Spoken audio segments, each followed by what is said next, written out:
Hi guys, welcome and welcome back to my channel.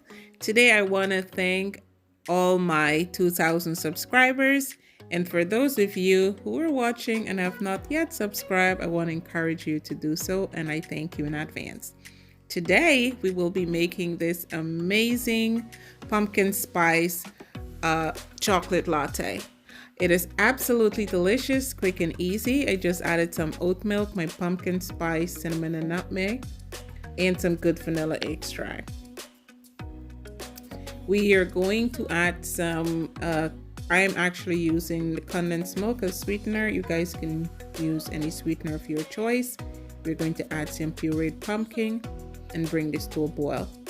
Set that aside. I would have already melted some chocolate, and I'm using semi-sweet. And I added just a little bit of coffee because I'm not a coffee drinker, and I'm going in with my oat milk. And this, oh my gosh guys, it was absolutely delicious. I topped this off with some whipped cream and a pinch of pumpkin spice and cinnamon.